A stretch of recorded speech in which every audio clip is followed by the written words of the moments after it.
തോറ്റുപോകുന്നതിനേക്കാൾ മനോവേദനയാണ് ചില ഒഴിവാക്കലുകൾക്ക്.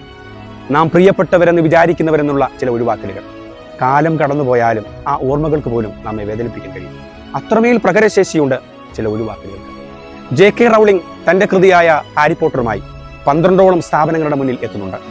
ഒഴിവാക്കിയത് മാത്രമല്ല, ഈ കൃതി വളരെ മോശമെന്ന് അവർ ഒറ്റസ്വരത്തിൽ പറഞ്ഞു. 13ാമത് ഫെമിലിയർ അല്ലാത്ത ഒരു സ്ഥാപനത്തിന്റെ മുന്നിലേക്ക് എത്തുന്നു. അങ്ങനെ അത് പബ്ലിഷ് ചെയ്യുന്നു. പിന്നീട് നൽകുന്നത് ചരിത്രമാണ്. ഹാരി പോട്ടർ ലോക പരമ്പരകളിൽ തന്നെ 1ാമതായി എത്തുന്നു. 1985 സ്റ്റീവ് ജോബ്സ് ഒരിക്കലും ഓർക്കാൻ ആഗ്രഹിക്കാത്ത ഒരു വർഷമാണ്.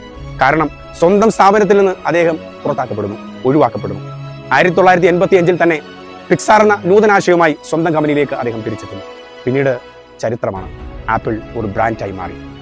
So accept all the rejections, let it be a new beginning. ചില ഒഴിവാക്കലുകൾ ഉൾക്കൊണ്ടേ പറ്റൂ. എന്തിനാണെന്നോ, ഒരു പുതിയ തുടക്കത്തിന്.